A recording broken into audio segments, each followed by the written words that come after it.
Hopefully it's okay. People are happy to use first names in the meeting. I'm happy for that. If everybody else is, we'll continue that. That's okay. I don't see anybody shaking their head. And if you're saying no in that, I can't hear you, so you're on mute. So I'm taking it as that's okay. Thank you very much for that. Just to, if it's okay, introduce the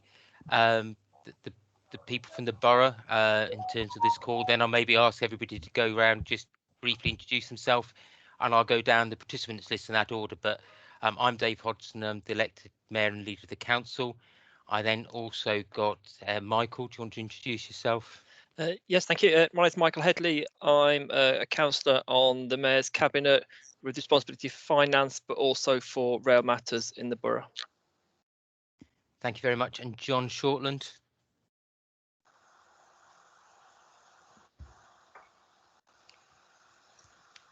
John, you might be on mute. I am. I'm sorry. I'm John Shortland. I'm the Chief Officer for Planning, Infrastructure and Economic Growth. Okay. And while you go off to protect your bandwidth, the little icon that is you remind me what it is, because people always think it's a womble. It's not. It's Spike, the road safety hedgehog. Thank you very much. Okay, thanks. Then I've just got in order they appear in my participants list. Charles. Yeah, thanks, Dave. Yeah, I'm Charles Royden. I'm Brickhill Borough Councillor and also portfolio holder on the Mayor's Cabinet for Highways, Transport and Environment. When I say Brickhill, of course, it's Brickhill, part of the Brickhill Parish, but not all of it. Thank you very much. Wendy.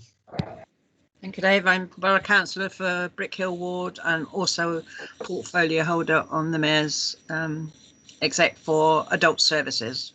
Thank you very much. Alistair. Good evening, everybody. Alistair Grant, Brickhill Parish Council. Thank you very much, Alistair. Charlie, you're on twice. I don't know why, but I'm not going to ask you to introduce yourself again. It's Corin. Oh, okay, Corin then. Me, yeah, Corin Royden, Brickhill Parish Councillor. Thank you very much. Mark. Hi there, Mark Fitzpatrick, Brickhill Parish Councillor, Chair of the Parish Council. Thank you very much. Michael. Yeah, Michael Jarman Webb, Woodlands Park Parish Council. Thank you very much. Paula. Hi, I'm Paula Brazier, Brickhill Parish Council, East Ward. Thank you very much, Paula. Peter. Peter Blakeman, Parish Councillor and also Chair of the Sub-Planning Committee. Thank you very much, Peter. Stuart.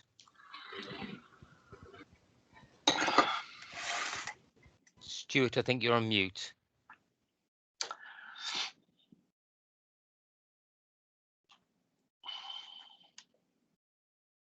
I'll come back to you, Stuart, but you still seem to be on mute.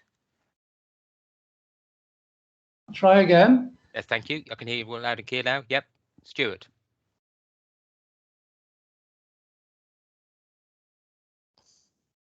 You're still on mute, Stuart. You came off mute briefly, just to make sure we can hear you. I don't think I can unmute you either. There should be a button at the top, there's a little old-fashioned microphone. No, we'll come back to you later if you can see if you can come off mute, Stuart. That'd be great. Sue? Yeah, I'm Sue Bottoms, clerk to Brickhill Parish Council. Thanks very much. And Catherine? Hi, I'm Catherine Ward, Brickhill Parish Councillor. Thank you very much. So we wanted to talk to the parish council just as the elected representatives for the parish, just in terms of the EWRl consultation.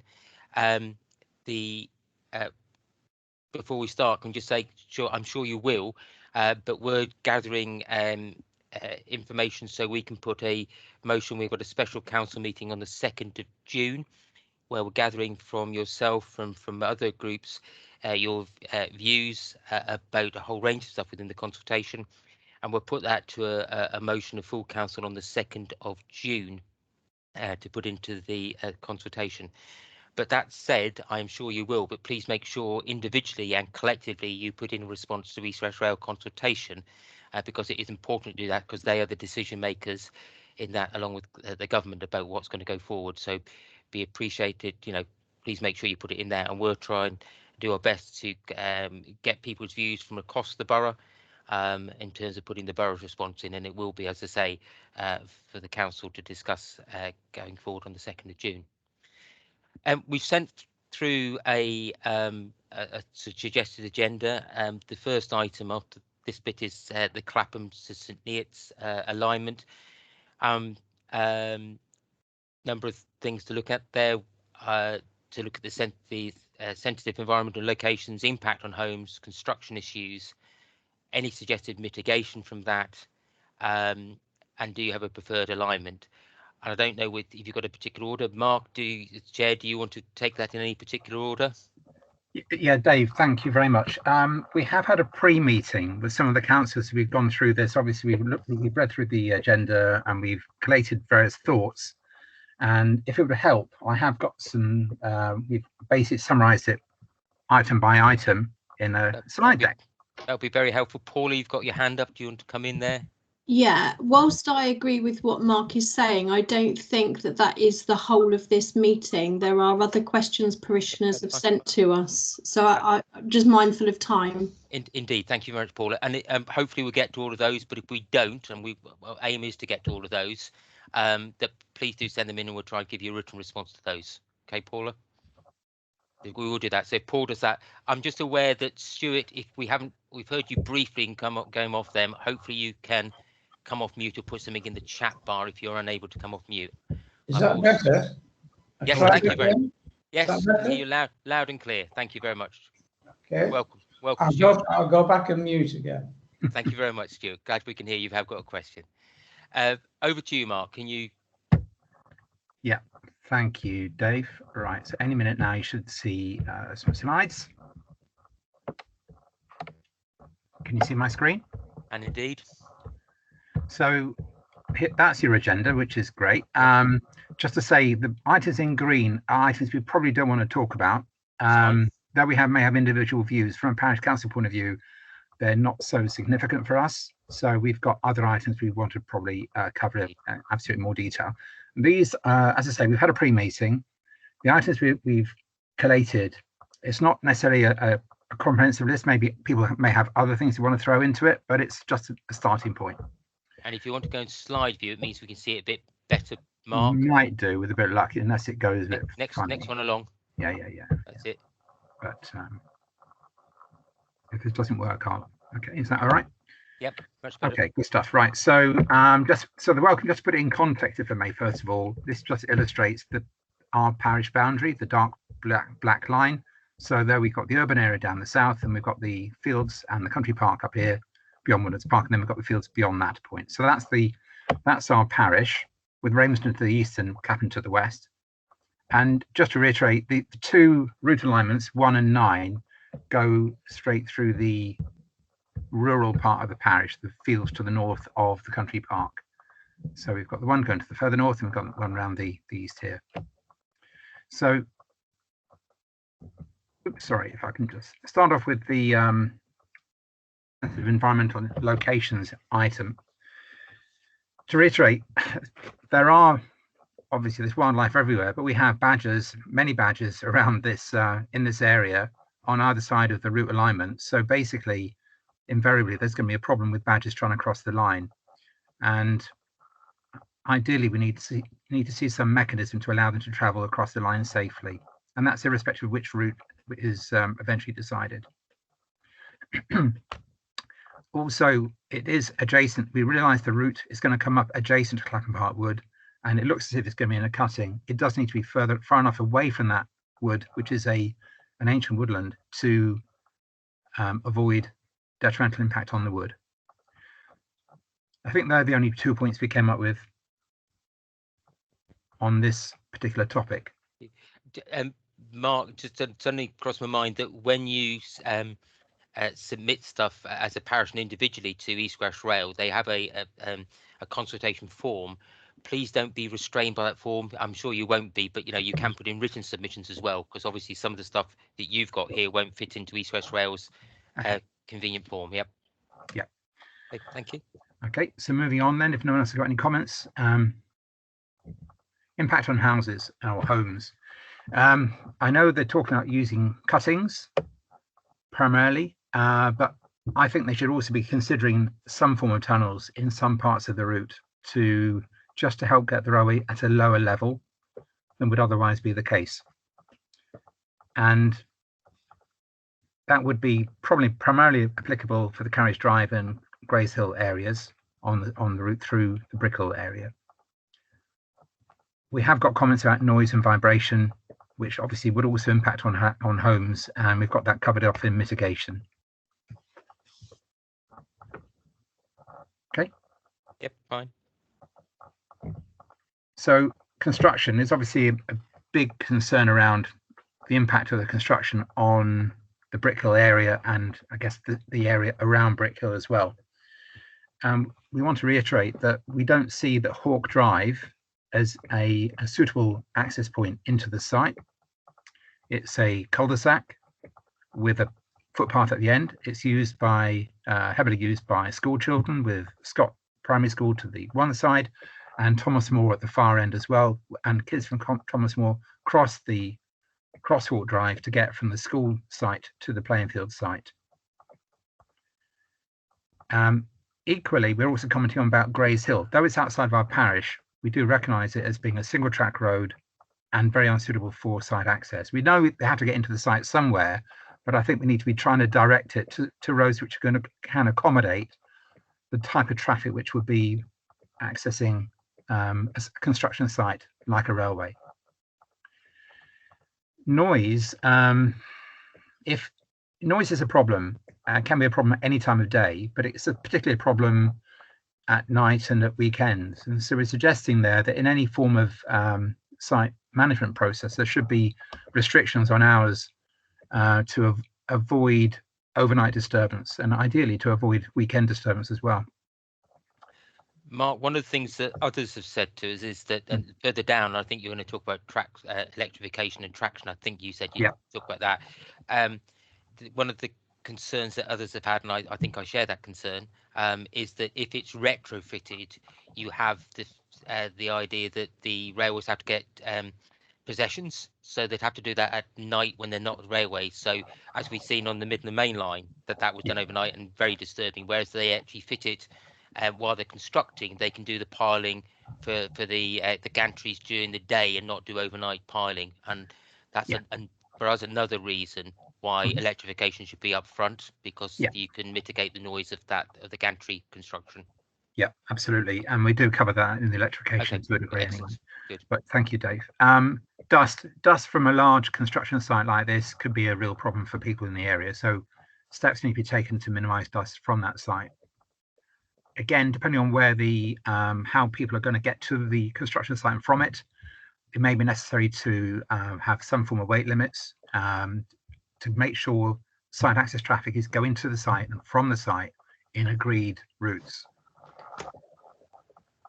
Okay, and just one of the things there. Obviously, weight limits have to be enforced at the moment, I think, by policemen in a uniform. But I think one of the things we can ask for is that the East West Rail Company have banksmen on the sites of roads, if it's at all abused, that they have somebody there to correct the person. But also, if they've got a written agreement, if contracts with contractors, they should abide by that. Yeah, they should be, but it's make sure if they don't, that the contractor is told that they have to go around and go back again the right way, and don't not this one. So we need to make sure that they not only have that agreement but enforce it as well, I'd suggest. Yeah. Okay, thank you. Next one, access to the countryside. And I have a diagram illustrating this, but basically these two routes go round Brickhill on the rural part of the parish. They cross footpaths, they cross bridleways, which are quite heavily used. If they were cut off for the duration of the construction, that'd be a real, problem for the community. So we'd like to see access to maintain to the countryside during construction. and come on to that in a bit more detail later if I may, Dave. And then lastly, noise, which is again avoiding working at night. It would be the best way to achieve that. Maybe other things can be done as well to mitigate against noise, but is a significant concern about the noise from construction. Okay. Yep. If anyone else has any other points, I can't see any hands being. I can see my screen, Dave. So yeah, I wish if hands go up, I'll let you know, Mark. But I'm sure that people will jump in if need be, because there's it's not a huge number. So please do put your hand up with the little hand thing at the top. I've got Catherine just put her hand up now. Having said that, Catherine. I think it's just maybe clarity with the weight limit. It's just around the construction area to have weight limits, so around Brickhill, so that we can avoid people or lorries and stuff driving down the roads that, you know. So one of the things, Catherine, that we have already talked to some of the district councils on the HS2 site about the construction and letters, and also the EWRl construction on the western side. So I think that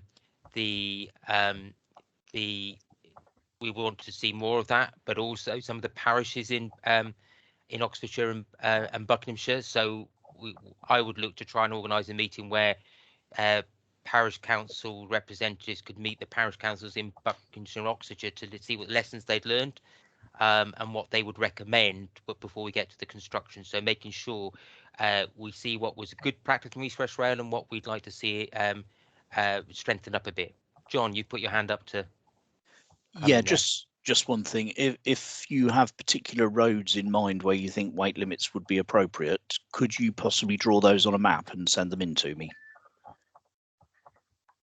Yep. Thank you, John. Yeah. Thanks very much, John. Okay. Should we move on to the next slide if that's okay? That's fine. Yep. Thank you. So mitigations. First of all, basic stuff around landscaping. The key thing about this is that this railway is going to go through what is actually a very quiet area. Noise is one of those very complicated subjects, but basically, where I live, I can occasionally hear the trains on the Midland Main Line. And that's despite there being many houses and trees and what have you between my house and the line.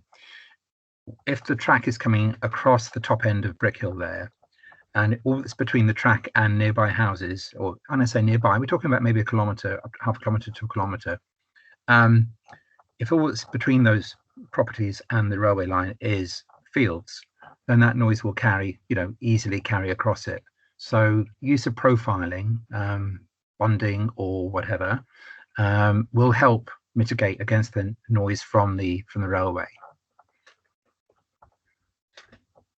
Okay, and the second point about planting in a similar way. Obviously, it won't be as won't be effective at the beginning, but over time it could help again break up sound transmission and also break up the visual impact of having trains running across the landscape there.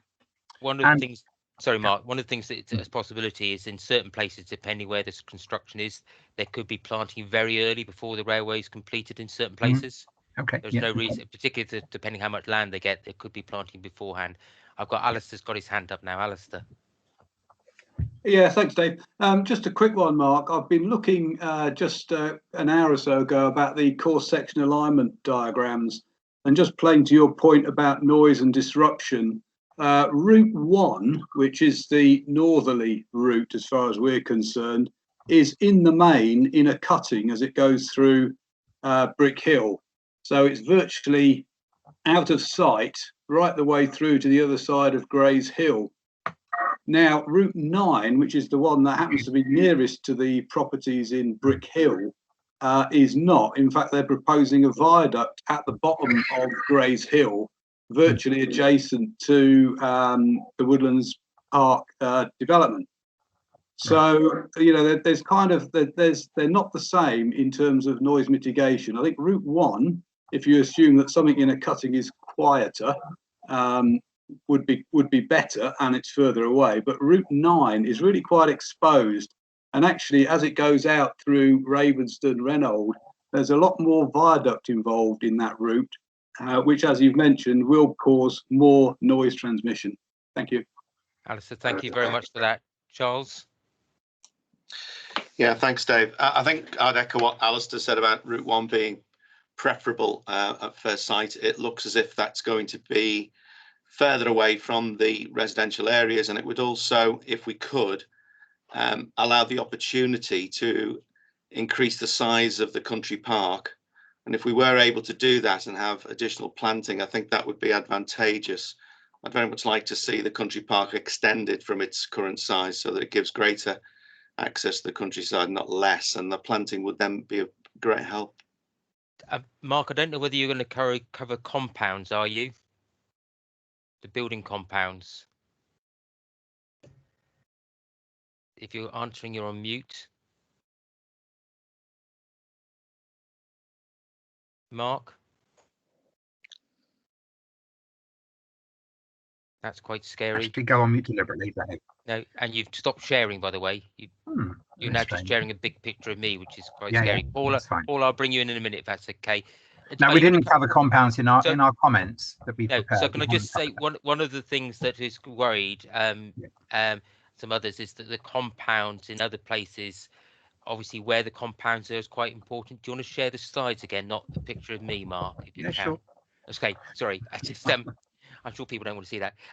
The compounds, so there has been some worry that in other areas the compounds then have been seen as brownfield sites and put forward for development. I think one of the thoughts is that compounds, if they're owned by East West Rail, should be put back into the public use and given to the appropriate parish to have as open space. It's maybe something you want to think about where the compounds will be, because of course if there's a compound near you, that would just add to the construction stuff. Paula, you've got your hand up. Yeah, I'm just conscious of time. I've seen obviously in social media from yourself, Dave, about planting trees and doing all those good things. I'm not convinced planting a few trees is going to offset this huge railway construction. Given what we know about the environmental impact that it's going to have, the gradient issues out off Brickhill, the now much more obvious freight information that we didn't know about so much in 2019, and now it's obviously come to light about the poets with the 6th track, which you did know about back in 2019 but didn't make aware, and all of these sorts of things to throw into the mix. I'm just wondering, we're talking about mitigating the damage done to this route.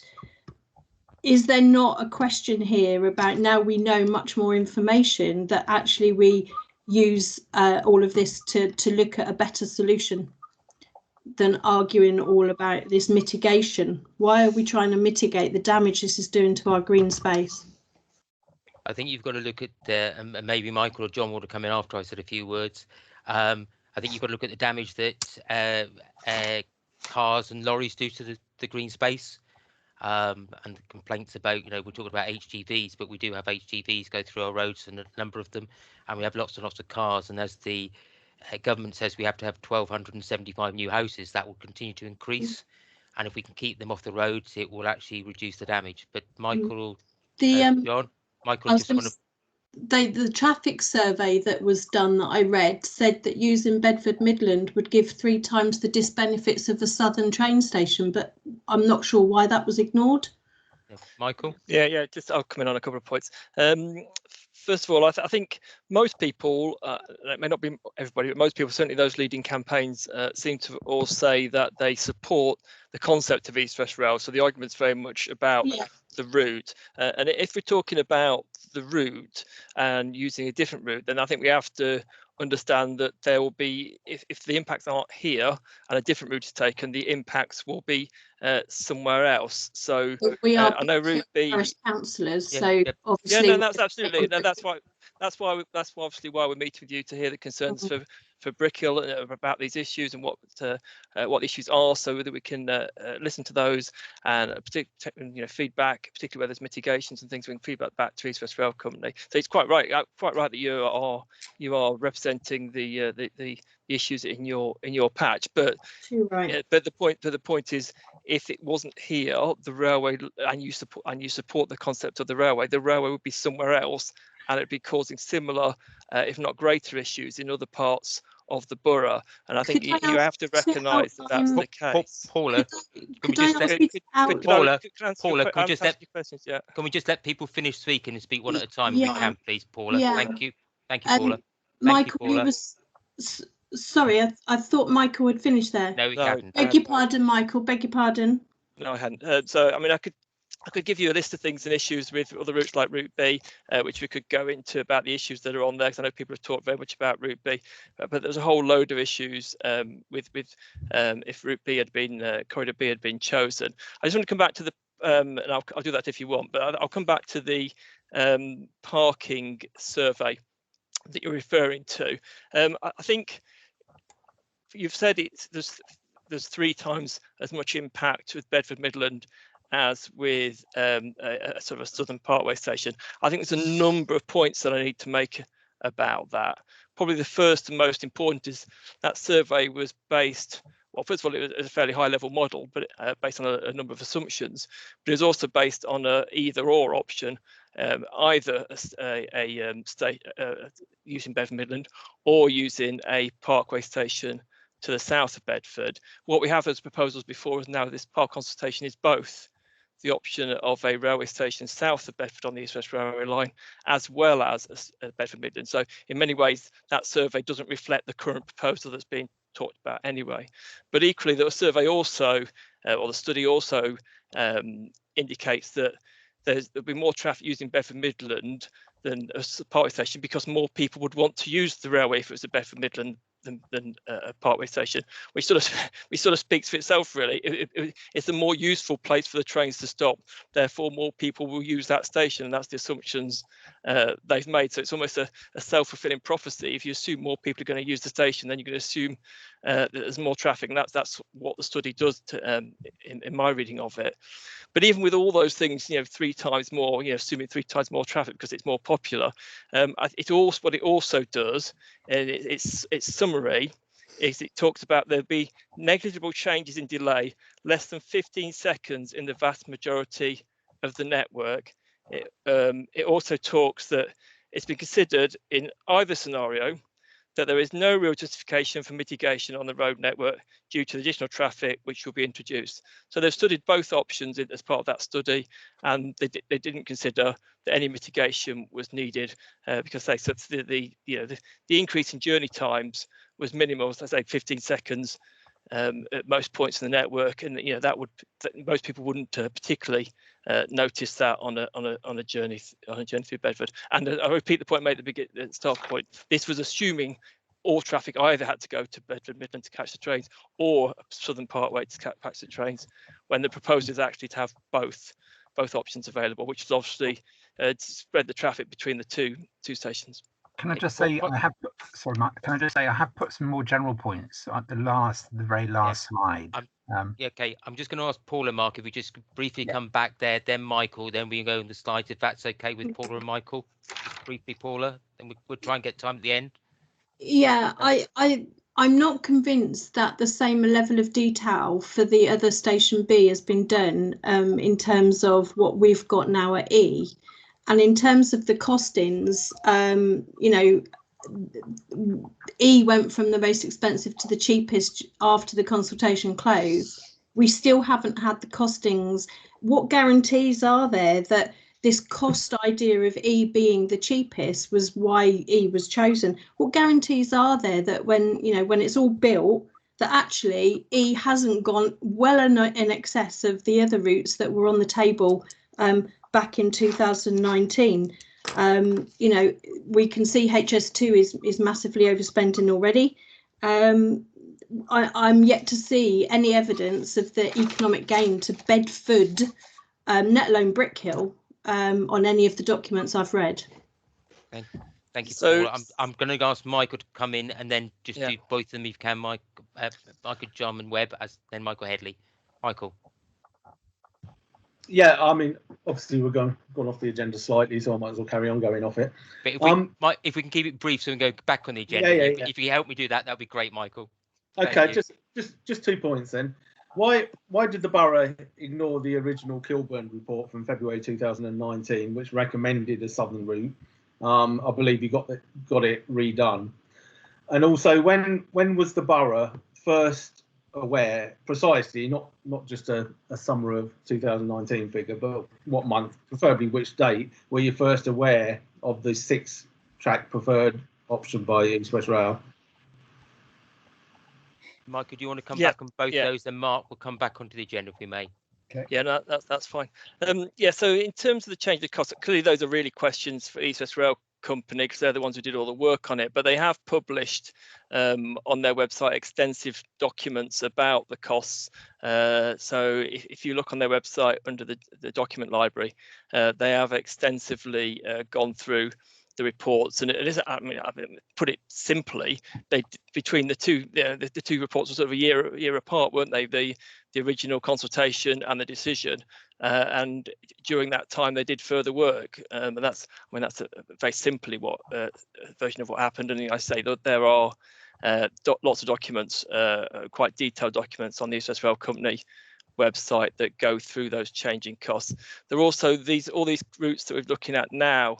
The 5 route options, the alignment options, they're all costed as well in the documentation. So they're all available to see if you wanted to see those. So you can see how they compare to the route E option, the broad route E option that was picked before. So they're all there. You can do the comparisons between the costs. So that's the point on the costs. In terms of the Kilburn report did not recommend the southern options. It didn't. So that's just not factually accurate.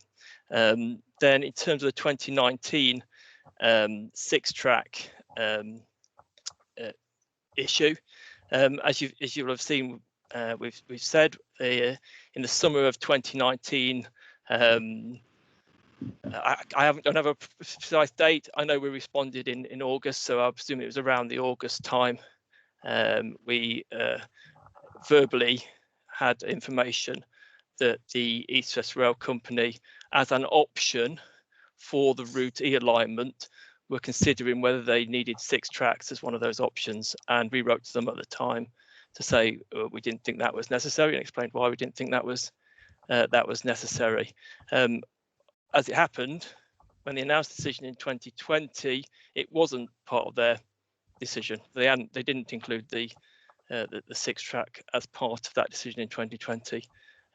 Anyway, so yeah, that's a sort of the short history of that period of time and the reference to the 6-track. I think it's important to recognise when anybody's designing a railway like this, lots of things and ideas will come and go, and that was one of the ideas that at one point they were considering. It wasn't in the 2020 decision, but obviously it then came back again more recently. But obviously East West Rail Company will know behind the scenes their thought processes. All I can say about what we knew and when we knew those things were being considered. But I say lots of things come and go. It's various times this road was going via Hitchin, it was going via Luton. People looked at coming in from the north. People looked at turning off the Marston Vale line at various different places. So there was numerous different things considered at various points in the history of this railway. Just because something is considered doesn't mean it's going to turn out to be the option that's finally taken forward. Thank you. Okay. So you say sorry, Michael, can I just clarify a point? Go on. Yeah. You say the original Kilburn report didn't recommend a southern route. I thought it did. Yeah. Can you clarify which? Councillor Heavy was very clear on that. It did not. Okay, so which route did it recommend then? Because I'm obviously confused somewhere down the line. I think the word's called wrong, Michael. Sorry? I think the word's called wrong. I'm never wrong. So which route did it recommend then? I think you need to understand what the Kilburn report is. The Kilburn report was them acting as our engineers, because we don't employ railway engineers, as you'd probably not be surprised as a unitary council. We don't employ railway engineers, so they were acting as our engineers to investigate some of the engineering issues with the routes, particularly the routes getting into Bedford, and that's what they reported on how the engineering situation could work to get into Bedford. They looked at a number of different options of doing that. So they made no recommendation. Didn't ask them to. You didn't ask them to. Thank you. Well, yeah. Why would we ask them to do that? These are guys that we have employed to investigate the work that was done by East West Rail and see whether they could improve upon it or not. I mean, we have always wanted to have the railway go through Bedford Midland Station to have that connectivity to be a rail hub.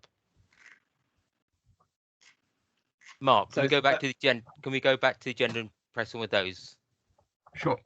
Thank you, Dave. Yeah. So point number 3: reduce noise from the railway. It really relates back to the my first comment at the top of the slide about it has been a quiet landscape. There are things that can be done to make the railway quieter than it would perhaps otherwise be. I know they've got methods, they have processes, they have techniques for trying to minimize noise when going very close to houses. But in this context, they may think they're far enough away from houses for it not to be a problem. The reality is it probably will be a problem. So I've just thrown out a couple of points there about the nature of the track they're actually going to use. There may be other things they can do as well. You know, I'm not an expert on noise minimization, but essentially it's a basic ask to say, do what they can do. They should do whatever they can do to minimize the noise when it's passing through this landscape. John? Yeah, one of the other parish meetings we had, I don't remember which one offhand, but also made the same point about continuously welded track. I had a chat with the guys from East West Rail shortly after that, and I suggested that they might want to look at continuously welded or long welded track. And to be honest, they looked at me as if I was mad for thinking they'd do anything else. So I think that one is certainly an open door. But just because they currently think it's we're mad to do anything else, we need to make sure we all put that in our responses to the consultation. Absolutely. So it becomes an expectation. Thank you, John. So if I can move on to the next one, access to the countryside, similar to during the construction period, when it's actually built, we have all these footpaths, we have these bridleways. We need to try and preserve the access to the countryside. I think it's going to require bridges. If it's going through in a cutting, it requires a bridge. If it's going through in on a viaduct, it requires some form of underpass, should we say. That's the first bullet point. Second bullet point, the green wheel. Dave, you must be aware of the green wheel. The intention, I believe, originally was to try and go down Carriage Drive, Hawk Drive, but because it's a private road, that idea was at the end of the day was not possible. This could be an opportunity to try and get that to fly again. And the third item there is simply, when you've got this line going through the countryside, is that an opportunity to put in public access adjacent to the track? So there aren't many, it's actually quite hard. If you look at the map of public footpaths and bridleways through the countryside, they're very disjointed in many places, even around Brickhill as well. And to provide some mechanism to allow the public to enjoy that countryside, again, adjacent to the railway, would be a bonus for us, I think. And I've got a slide. I'm going to just go over that briefly in the slide in a moment, if I may. Mark, just to allow Paula some questions at the end, can we just be aware of time? Because I think you've got. Yeah, I'm watching the clock. I'm watching the clock. Okay. Yeah. So next bullet point, freight. Again, as been mentioned, we know there's more talk about freight than there used to be. The basic question is, what can be done to minimise the disturbance to residents caused by antisocial hours of operation and possibly avoidance of certain types of materials that could impact on people in the area? There are concerns being expressed. Okay, thank you. Okay. I'm going to move on, if I may. So this, just to illustrate, this is, I've tried to superimpose, you can see the two route alignments on here, the orangey colour and the purpley colour. From Brickhill, we only have one bridleway leading north of the parish. It does branch off up to Grays Hill here, but if the route alignment number 9 is picked, if there's no way of getting across that, we'd have no bridleway north of Brickhill, which means essentially horse riders, cyclists will not be able to get out into the countryside beyond here. If route alignment 1 is picked, then we could still get to Grays Hill. But in addition, we have many footpaths going through across here and across here towards the golf course at Clapham. We really want to see those maintained. Yep. Now, I don't know what the commitment is. I don't know what the legal position is about footpaths and bridleways. I think we've got. If you can share this with us, I mean, we'll have this as well. But I think one of the things we need to do is, the existing footpaths. I think everybody, and we need to make sure we lobby that there is, not a diversion, but you can do the footpaths, and we will take that on board. So yeah, okay. And equally, the Hawk Drive, carriage drive thing. If we really would love to see that being a cycle connection through to Clapham, would be fantastic. So other things, okay, preference on alignment, as has been said before, route number 1 is furthest from Brickhill, goes to St Neots. Number 9 is very close. For us, in simple terms, route number 1 will be better, but we have not yet consulted with our residents. Okay. When you do consult with your residents, will you share that with us at the borough as well? Absolutely. Thank you very much. Okay. Preference. We have not expressed a direct. So I know some of us individually will have ideas, but I think from a parish point of view, I don't really think it matters too much which one is eventually chosen. Okay. So I've left this area blank. Alistair, I remove your comment because I think, as I say, from a parish point of view, I think it's not too. Yep, Alistair. Yeah, thanks, Mark. Just the point is though that if you want route 1, that goes to St Neots, and route 9 goes to Tempsford. So actually, if we want route 1, we have got a preference for St Neots. Yeah, I like St Neots. I like to go there more easily. I'm sorry. If my reading the map is St Neots in St Neots and Tempsford's not at Tempsford. They're both probably closer to Little Barford than either those towns. That's true. That's true. Okay. Moving on then to electrification. We believe it should be built electrified from the outset. However, if it's not built from the outset as electrified, it should be built so that it can be electrified, as I think you alluded to, Dave. Every time I hear Will Gallo talking, he talks about these wonderful new technologies, but I think it's a bit, he's looking too far in the future. We need to deal with the reality now, and the reality now is electrification is the only other option to get away from diesel. I don't think we want steam trains, do we? So no, we want it to be electrified. That's a simple statement. Thank you. Okay. Bedford Midland.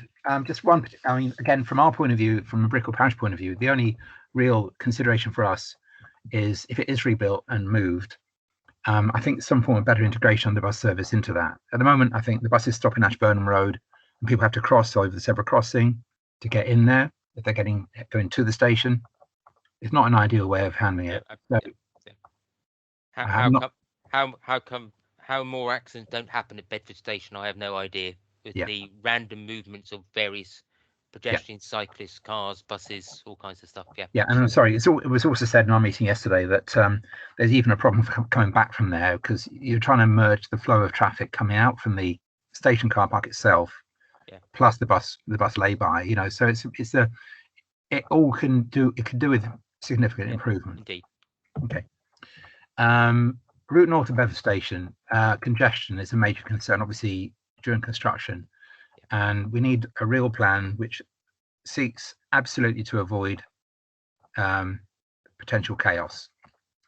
And part of that is also looking at the 3 bridges. If those 3 bridges have to be amended or changed or whatever, then it was really helpful during the Bromham Road Bridge raising that we had the Great Ouse Way available to us.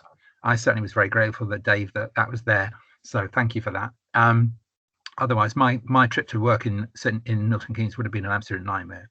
But we, hopefully, we need to just see how those 3 bridges, if they have to be changed, that it could be done in such a way to avoid, for instance, having them all 3 closed at the same time. Yeah. And a very straightforward point about the fire. Just on that point, at one stage, Network Rail were talking about Ford End Road and Bromham Road Bridge being done at the same time, and John and colleagues worked very hard and to make sure that didn't happen. It was a real consideration for Network Rail to do that at one stage, and we would have to do that, and we wouldn't allow it to be closed until the Paula Radcliffe Way, the Great Ouse Way was done, because that was obviously the diversion. So yeah, but that's all part of absolutely, that's part of the construction as well, not just the noise and the dust and so forth, but it's also about how people travel as well. Right. So, yeah, point taken. Okay. Third bullet point is very straightforward. Some people have commented they don't want an ugly viaduct, therefore obviously the solution is you have a beautiful viaduct. I don't know how they would do that, but it is a reasonable point to ask for. Yeah. And what I forgot to include in here when I was summarizing is that you want some, if you like, guarantees or assurance that if you're putting the railway line through that area north of the Bedford urban area, getting through the floodplain at the beginning of that route, it can definitely be achieved without risk of flooding. It's an area that's prone to flooding. So providing, if you like, evidence, proof, reassurance that it can be built without getting flooded on a, ever, would be, I think, helpful. Okay, thank you. Okay, and I think this is the last one. Yeah, so suggestions are, for a start, this very basic points. If they are going to put some communication structures in, which I think Alistair noticed one of the documents, could they be used locally to help broadband connectivity? Could they be shared, those structures, whatever they are going to be? Yeah, I'm already pushing with ministers who people in DFT don't seem to talk to people in DCMS, which are the different departments, but we are already pushing that on a wider scale than just that. So any infrastructure that's built should have broadband and connectivity down the sides of railways or roads. Absolutely. Okay. Getting the best out of this. So if it's going to go ahead, we want to make sure we get the best output that we can from it. One of the concerns is they start cutting back partway through in some way. They think, oh, we need to save some money here, we need to save some money there. So we end up with a much less positive solution at the end of the day than is being proposed at the moment. So it's really trying to get commitment somehow. I know it's always very hard with government that money can be turned off as well as turned on, but it's trying to get that degree of commitment to it. Okay. Third point. On the next point, I've already asked for a meeting with directors today onto that, because I don't disagree. So we'll move on that as quickly as we can. Certainly from our parish point of view, we don't have direct connection. We send to the general mailbox. They're very slow in replying. Yep. And just important about the maps. The maps, I'm absolutely convinced they've got the best mapping system in the world in that company, in EWRl. They must have. But what they're publishing is very essentially downgraded quality maps, which is not great. The thickness of the line must be tens of meters. Absolutely. I've had a request. I know there's been a letter from the Borough Council for Great Barford Ward to EWRl about the consultation process that's being followed, and I've had a request today about this one as well from a resident, that essentially there is apparently government guidelines about consultation during an election period, which appear to have been ignored, and the simple request was, can that be extended to comply with that guidance? So I haven't read the details myself on how the guidelines are expressed, but I think the guidelines are for 6 weeks and it's been extended to 10. I think, Michael, you asked for that particularly, didn't you? Yeah, earlier in the process when they were coming, before they did start the consultation, they but when they made aware that they were going to include things like stuff down at the Bicester end, stuff on the Marston Vale line, and all this at the same consultation. I did make the point that it needed to be a longer consultation than they did last time, because there's a lot of content here and people need time to respond to it. There is, and I think it's related to that, actually, following from that comment from me very briefly, what they've been offering, like 2 1-hour sessions initially for everyone between Clapham Green and the Everstons. That's another reason I'm having a meeting with trying to ask for a meeting, because you're quite right, the section of consultation is very, very broad. Paula, you've got your hand up. Just on the point of the consultation, there's obviously been requests for the consultation period to be extended beyond the end of COVID current rules, so that there is opportunity for face-to-face events for those that are not digitally proficient or have equipment. would Bedford Borough Council support that and ask East West Rail to delay this consultation period to enable that consultation to be fair and open to those that are disadvantaged in the current format? We'll have conversations about that. I mean, we have got it extended considerably from what it was originally, but we'll take that away, Paul, and have a think about it. Okay. And I think that I'm coming out. Yes. Sorry, Dave. Michael, do you want to come in there at all? All I wanted to say was, and I'm sure this is taken for granted in many respects, that those people who might have trouble with the digital, etc., as a parish council and as well, we need to publicise ways that people can engage through the phone. There's a phone number people can call to get access to written copies, and they can respond in written form. And we need to make sure that people do know about that. And that does not dispute your point, but we can't guarantee that they are going to extend it. So we need to make sure that people who don't have access to the internet do know there's other ways for them to get the material. And how do we get in contact with our parishioners? How would you normally do that? Yes. Well, through face, wouldn't it? Which obviously we can't do. Well, you can deliver leaflets and you can knock on doors. Yeah. Well, so those are allowed within the COVID regulations. I mean, it's worth saying, isn't it, that I think, I know they've given us a virtual consultation room option. I think certainly, even personally, having those face-to-face meetings that they had before at Scott Hall, for instance, was it was useful to go there. It was useful to chat with other people while I was there as well. I know they then cancelled some of the meetings that were due to take place. The one in Clapham was due to take place in 2020, got cancelled. I think the one in Ramsden took place, as far as I'm aware, which I was unable to go to. So, this is a bit of it is a poorer quality way of consulting with people, I think, than having those drop-in type sessions. Mark, do you want to follow then the last 2 points? Then I'll bring Michael in. And then very briefly. So, last 3 points. So the choice of route is really, as Paul alluded to earlier, I think there's still people who are not convinced about the choice of route, and I think the parish council has actually withdrawn its official support for the northern routes. And I think it's incumbent upon the borough to really, and East West Rail as well, to really try and explain the logic behind the route and why the other routes are not equally, are not in the frame. And we're not experts, but we need people to, we need some effort being made to really try and okay, Mark, explain. Just with time, just press on if we can. Sorry, 23 minutes past 8. Yeah, openness. And again, probably got lots of questions. Okay. And many others might have as well. Yeah, I'll be brief as I can.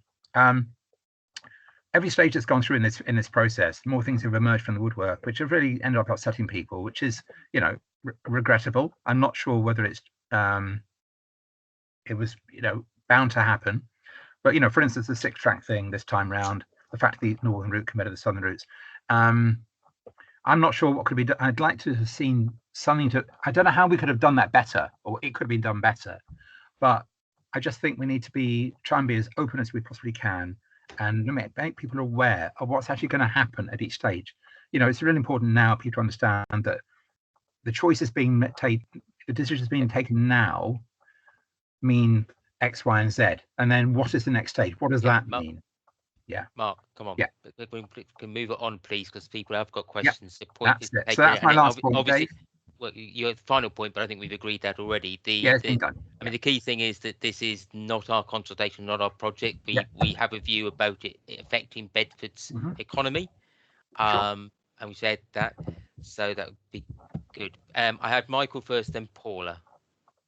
Michael. Yeah, I was just going to add to what you're saying about the East West Rail consultations. When you feed back to them, can you just say that I personally think they're really poor the way that they're done?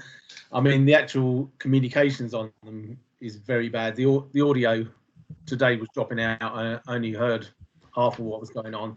The fact you can't see anyone else, you don't know how many people are in it, you don't know what questions people are asking. It's all very cagey and a bit top secret. Michael has already sent an email to them about one he was on where I think they had an argument, but whether it would continue. So we've already done that, and I will, as I said, I asked for one of my colleagues to set up a meeting today. I don't know, because I haven't managed to get back to my emails whether that's done, but if we don't, we'll push it tomorrow. But that's already on our list, Michael, to push about that, the technical ability of their broadband and how they're running. So yes, it is on our list. My final point is, I'll go quiet then. The public want to hear from you. They want to be able to speak to you. Will you have a meeting like this? I've already agreed to have 2 meetings. One, and I can't remember which order it is. It's the 12th and 13th of May. One's daytime, one's evening, Michael. And that will be open to all the public, will it? Or is it specific areas? No, it's open. Well, everybody in the Bedford Borough. Right, brilliant. I will restrict it to Bedford Borough residents. And that will be Zoom or something like that, will it? Teams or WebEx, it will be. So right. what we run the council meetings on, yeah. Okay. Paula. Just as a question, looking at the agenda that you sent out, I was curious as to why there wasn't a section specifically on freight.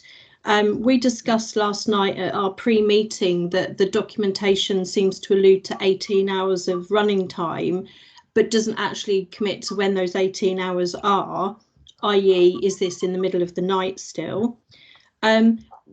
We would like, some parishioners have contacted me very worried about what's going to be carried on the train lines, with the incinerator nearby and information coming out from Felixstowe and Ipswich already about what's going to be on our line. And I'm actually wondering what you said earlier about, oh, it's going to get trucks off the road or HGVs or whatever. Have you actually done some modelling of how many HGVs will be reduced by the building of this train line to actually substantiate that claim? Because I believe most of the freight may well be aggregate as opposed to containerisation. So I'm just wondering if there is any data on that, would be my first question about freight. So I don't know if you want to answer that and then we'd come back. Michael, have a go, because he's Michael. Yeah, no, thank you. So in terms of the operating hours, what's published, and I readily admit it's buried deep in their information, but what is published in terms of describing those 18 hours is it's slightly different every day. So Tuesday to Thursday, it's midnight to 6 a.m. These are the times it's not operating, midnight to 6 a.m. Friday and Saturday, it's 1 a.m. to 6 a.m.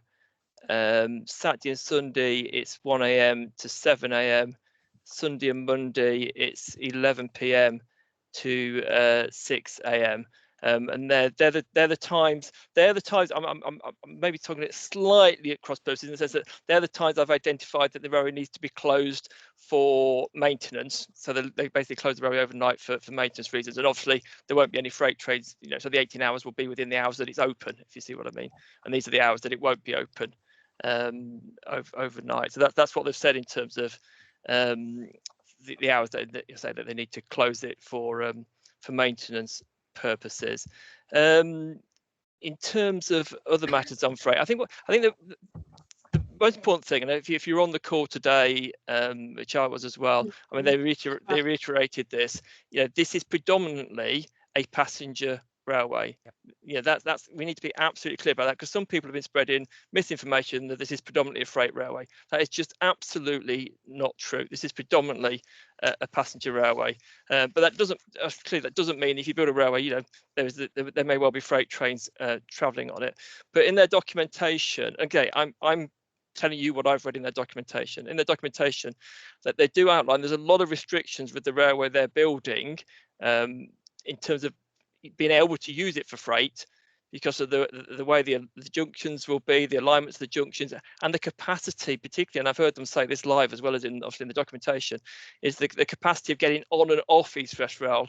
If you've got capacity on the East West Railway itself, that's no good if you haven't got capacity on the bit before and the bit after.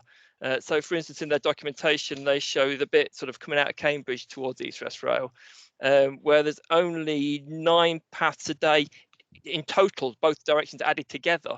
So if you've got to come out of Cambridge, you've got that bottleneck before you even get to the East West Railway Company. So there are restrictions on the way this railway can be used for freight, and they do outline in their documentation that the government would need to invest more money in more infrastructure, in more parts of the network to make this usable for the higher numbers of freight that I think people were quoting. Was it sort of 20 to 24 trains a day?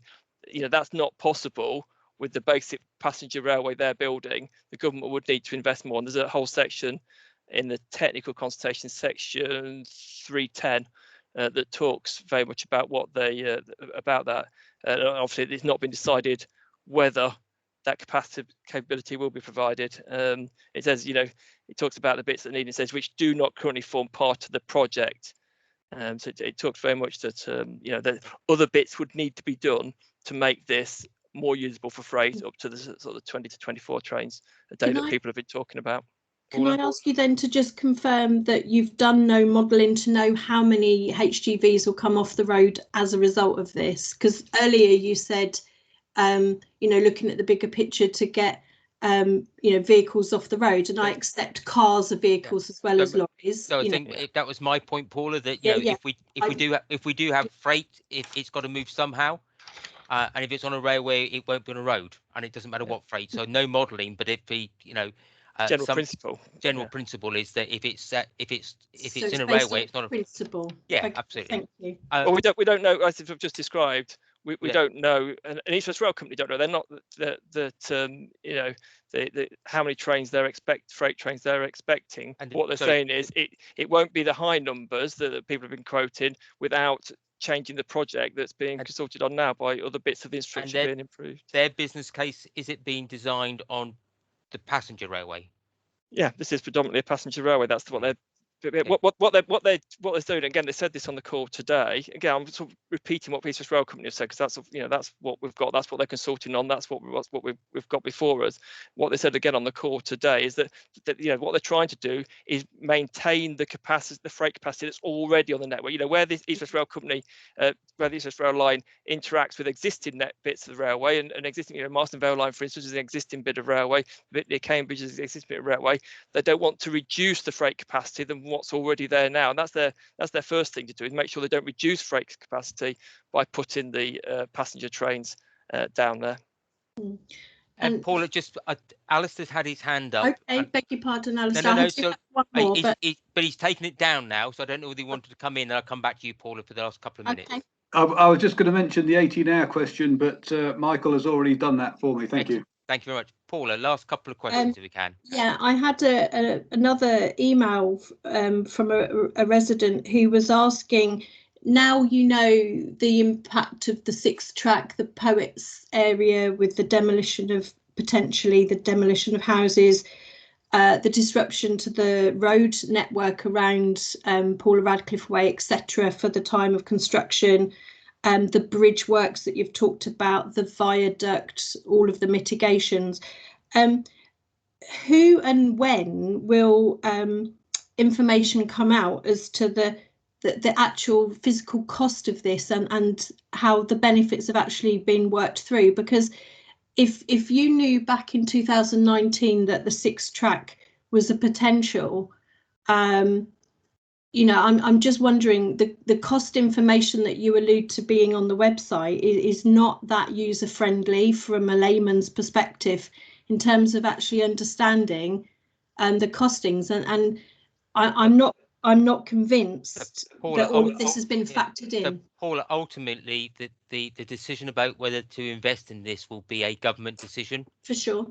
And East West Rail will make the case to government. Mm-hmm. And they will do it on what they think the benefit, the cost and benefit analysis is that East West Rail will share with them. So I don't know if Michael or John's got anything to add. Well, I think that's absolutely the fundamental point you make there. And the Treasury, the government Treasury, are not well known for being free with government money. So I would expect them to have very rigorous processes in making sure that this case adds up for the UK, which is what you'd expect the government to do. Paula, if you've got other questions, if you want to email us, then by all means email me at any time. I'll try and get them answered for you best we can. But please do ask East West Rail. I'll take Michael's point entirely about their and Mark's point earlier on about their responses and the speed of their responses and details. I'm still waiting from the 31st of March, Dave. Paula, do you want to, if you sent it by email, could you send me, just send it to me, and I will chase it personally. I had to do that with some other ones. Thank you. We're now on the 20th, aren't we? They're meant to be saying 5 days. So there might be a lot on, but they at least need to say, look, send an email saying we've had lots of responses. We'll get back to you, but they doesn't seem to be even doing that. Final word, if I may. Well, no, I probably should do the chair of the parish after this, but Michael, Jarman Webb, and then Mark, finally, if I may. Yeah, I've actually forgot what I was going to say for the first one now. But I mean, second one, how long do you think it'll be until this video shows up? Because bearing in mind the Ravenston one was a week ago, and I don't think that's appeared. No, the John, you're on mute, John, so that won't come out on any video recording. Damn, you saw through my secret ploy. Yes, my IT colleagues have furnished me with the ability to send out videos earlier today. So the Roxton, the Reynolds ones have gone. The rest are going tomorrow, and yours will be amongst them. Brilliant. I've just remembered the other question now, very, very quickly.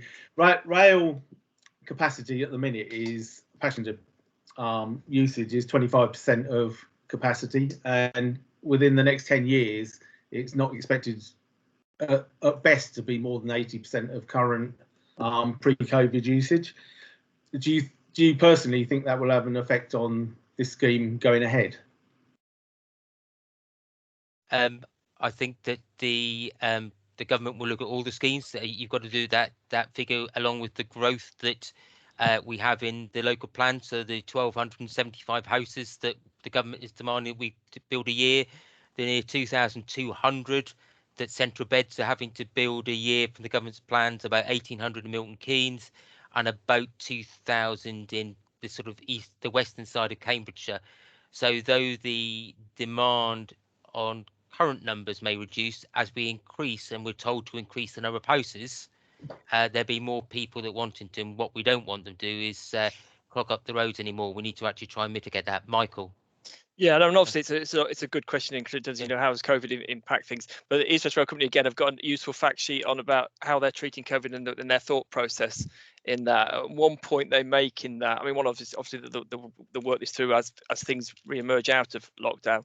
But one point they make is that this isn't like, for instance, an existing commuter railway where you were talking about increasing the amount of volume you'd got for those commuters. But and obviously the question would be, well, do you need to increase that now? This is a new link, creating new connectivities. It's not quite the same category as, do you need as many commuter trains for an existing route when you were going to buy more, but do you now need to buy more? It's not that sort of question. It's a question about, actually, this is new connectivity that didn't exist before. So it's a slightly different question, but clearly still they have to take into account, as this project emerges. And as I say, there's a fact sheet they've got on this, how they're going to continue to review that as it goes forward. Okay, thank you. Mark, thank you very much for doing that. If there's anything else the parish comes up with, please do forward it, particularly when you consult your residents about all the issues we discussed this evening. So thank you for all of your attendance. Please do send us stuff. It's a really, I know it's an emotive subject, and I think that whatever comes, we need to make the best of it. And thank you very much for the hard work you put into the pre-meeting to give us such a clear view about what you're doing. That really is appreciated to all of you, and for the amount of work you're doing on this. So great thanks from all of us, and for spending the time this evening. I'm sure you could have been doing other things as well, but thank you very much for your time. Really is appreciated. We will do our very best to get the mailing out to the sound recording. I don't know, sound and video. I think it's just sound, isn't it, John? It may be video too. That could be a very large file, but we'll do our best to get out yesterday. It wasn't that, it was IT that failed us, and the security that the borough system has on it. Thank you all very much. Very appreciated. Mark, thank you. Well, can I just say thank you very much, Dave. Thank you, Michael, and thank you, John. And thanks everyone from the Brickhill Parish for coming on this evening. Appreciate it. Thanks very much, everybody. Have a good evening. Bye. Thank you. Thank you. Bye.